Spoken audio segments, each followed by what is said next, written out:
Bridge মানুষকে টানে, তাই ঈদের ছুটিতে ব্রিজে চলে আসলাম। কোথায় আসলাম সেটা ভিডিও থাকতে থাকতেই দেখবেন। চলুন। সেতুটার দৈর্ঘ্য হচ্ছে 520 মিটার, আর এই 520 মিটার দৈর্ঘ্যের মধ্যে একটু পরে মানুষ একদম ভরপুর হয়ে গেছে। আর এই সেতুটা হচ্ছে ভৈরব এবং কুলিয়াচরের সংযোগস্থল, অর্থাৎ ওই পাশে হচ্ছে ভৈরব, এই পাশে হচ্ছে কুলিয়াচর। এই দুইটা উপজেলা অর্থাৎ কিশোরগঞ্জের 6 আসন, এই দুইটায় এই সেতুয়ে মিলিত পারে। তবে এই সেতুটা 2019 সালের 7 অক্টোবর উদ্বোধন করার পর থেকে এখন পর্যন্ত পর্যটনের কোনো অভাব দেখিনি আমি। তাছাড়া যখন হাঁটছিলাম তখন আশেপাশের মানুষ অনেক ছবি তুলতেছে, এক কথায় নিজেকে মানুষ আনন্দের দুয়ারে ভাসিয়ে দিচ্ছে। পরন্ত বিকেলে পাখির চোখে ব্রিজটাকে অসম্ভব সুন্দর লাগছিল। তো আজকে আমরা এখানে ঘুরতে আসলাম, দেখেন একদম পুরো ঘামায় গেছি, আর ক্যামেরা আছে আমার ছোট ভাই। সবচেয়ে মজার বিষয় হচ্ছে আমরা যখন এর আগে আসছিলাম তখন হাঁটার সুযোগ পাই নাই, ড্রোন ফ্লাই করতে করতে একদম ক্লান্ত হয়ে গেছি আপনাদের ভালো ফুটেজ দেখানোর জন্য। সো আমরা আরেকটু সামনে যাই, আরেকবার ড্রোন ফ্লাই করবো, দেখবো আমরা এখান থেকে ভিউটা কেমন। মানিকদি কলিয়াচর সেতুতে যদি আপনারা আসেন তাহলে দেখতে পারবেন অনেকগুলো কফি শপ আছে, ফুচকা হাউস আছে, এইখানে নাগরদোলা আছে, আপনাদের যে নৌকা যেটারে বলেন সেটা আছে। এখানের কফি শপগুলোর ডেকোরেশন জাস্ট মাইন্ড ব্লোয়িং, একটার থেকে আর একটা ডেকোরেশন জাস্ট ওয়াও লেভেলের, আর কোনো কথা হবে না। পরন্ত বিকেলে এই ভিউগুলা জাস্ট মনকে মুগ্ধকর করে তোলে, আর আমরা সেই জন্যই গিয়েছিলাম এবং আপনাদের নিয়ে দেখলাম। তবে মজার ব্যাপার হচ্ছে এটা একটা কফি শপের যে বসার জায়গাগুলো রয়েছে কোনোটাই খালি ছিল না, সেজন্য আর কফি শপে কিছু খাওয়া হয়নি। তাই এখান থেকে বের হয়ে আমরা অন্য রেস্টুরেন্টে কিছু খাওয়া দাওয়া করা দরকার ছিল, কারণ খুব ক্ষুধা লাগছে।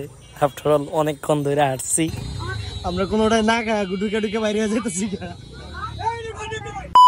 তবে ছোট ভাই তামিম হঠাৎ করে বলতেছে ভাইয়া চাপ খাইবা, তা আমি বললাম যে না, চাপ খাওয়া যায়, এইখানে চাপ কেমন হয় আমি জানি না, তবে আমরা চাপ খাইতে প্রস্তুতি নিয়ে একদম হোটেলে ঢুকে গেলাম। ঢোকার পরে আই এম তো অবাক, কারণ এখানে 3 জন বসে আছে, তো ওদেরকে নিয়ে খাইতেই, তো বসলাম, কিছু করার নাই। অর্ডার করা খাবার আয়সা পড়ছে, আমরা খাওয়া শুরু করে দিছি, আমি এবং আমার ছোট ভাই তামিম।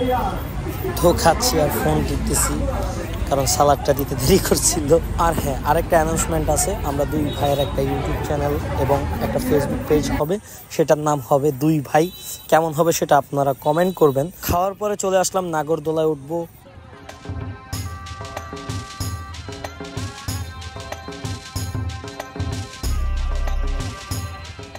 নাগরদোলায় ওঠার জন্য টিকিট কিনলাম, টিকিট কেনার পরে দেখি নাগরদোলা ছাইরা দিচ্ছে, কিন্তু এতক্ষণ বসে থাকা আমাদের পক্ষে সম্ভব ছিল না, তাই টিকিট রিটার্ন করে আমরা আবার চলে আসলাম কাঙ্ক্ষিত উদ্দেশ্য, রাতের ভিউ দেখব।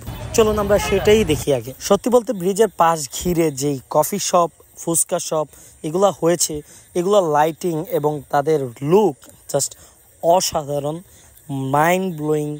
মানে ভাই কি বলবো, এত সুন্দর লাগতেছে, এই ড্রোন ভিউ জাস্ট অসাধারণ।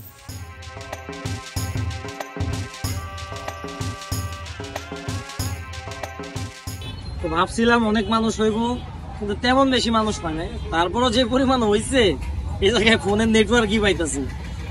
তো সবচেয়ে মজার বিষয় হচ্ছে এখানে ঘুরতে আসার সময় আমরা দেখলাম যে এখানে সবকিছু আছে, ইজানের ভিত্তি যেমন আছে নাগরদোলা, যেমন আছে যে নৌকা চর্কি মনে হয় বলে এটারে, এরপরে বিভিন্ন ধরনের কফি শপ তো আসছেই। তো এখানে খাবার দাবারের কোনো অভাব নাই, যারা যারা ঘুরতে আসছে তারা এই জিনিসটা কমপ্লেন করতে পারবে না। শুধুমাত্র একটা জিনিসই কমপ্লেন, যে এইখানে যে বসবেন বা আড্ডা দিবেন এই জায়গাটা জানি কেমন কেমন জানি একটা ব্যাপার স্যাপার।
আজকের ভিডিওটা এই পর্যন্তই ছিল। ভিডিওটা কেমন লাগছে অবশ্যই কমেন্ট করে জানাবেন, আর ভিডিওটা ভালো লাগলে অবশ্যই শেয়ার করবেন। ধন্যবাদ, দেখা হচ্ছে পরবর্তী কোনো ভিডিওতে। আল্লাহ হাফেজ।